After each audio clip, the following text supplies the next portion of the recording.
Le passage d'un ministre de surcroît, celui de l'agriculture, de la souveraineté alimentaire et de l'élevage, mobilise forcément toute une rédaction où les journalistes auront de nombreuses questions à lui poser. Et quand le contexte de Tabaski l'exige, sans doute, les préoccupations de la plupart des Sénégalais, dont l'accès aux moutons, auront une réponse satisfaisante dans l'émission Au gré de l'actualité de Radio Sénégal. Le Sénégal, mingi soxla 810 000 moutons. Le Sénégal a un besoin de 810 000 moutons disponibles sur le marché local. Et pour la Tabaski, les besoins sont estimés globalement à 1,2 million de têtes. Et la différence de 250 000 moutons est à chercher dans les autres pays. Notre objectif est largement atteint. Nous avons un surplus de 60 634, soit 8% de plus comparé à l'année dernière. La production locale a fait des pas de géant. Et les voyages du président de la République en Mauritanie et au Mali et les équipes du ministère de l'Agriculture ont fortement impacté cette nouvelle donne positive. Mauritanie, dans fi mission Mali, résultat yi gis nañ ko. D'autres questions posées, dictées par le contexte de baisse annoncée des prix des denrées de première nécessité.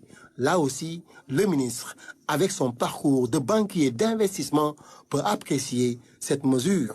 Gouvernement bu bees bi ñuy ñëwé fekk nañ fi finance yu xawa stressé. L'actuel gouvernement a trouvé une situation où les finances publiques étaient très stressées. Mais cela n'a pas empêché de faire des efforts pour réduire le coût de la vie. Pendant les 2 mois passés au pouvoir, nous avons pu relever de véritables défis. Nous avons tenu 2 conseils interministériels, préparé la distribution des semences, des engrais, consulté les fournisseurs, fait un appel d'offres transparents, écouté et échangé avec les Sénégalais. Ces derniers ont montré qu'ils mettent le Sénégal devant tout. Nous avons discuté avec les opérateurs, les usines, fait du benchmarking, fait aussi dans la transparence pour coller à l'esprit du Djubal Djubanti.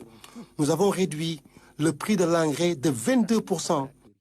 Tout cela grâce à une volonté politique affichée par le président de la République, une volonté matérialisée par le paiement des dettes de 2020, 2021 et 2022, ce qui est une première dans un contexte où les finances publiques sont tendues. J'ai la fierté de vous dire qu'on a payé toutes les dettes. C'est ainsi que Radio Sénégal a pu poser un débat riche et sans détour pendant 2 tours d'horloge au gré d'une actualité qui commande toujours que les membres du gouvernement donnent de claires explications aux populations sur les grands dossiers de l'heure.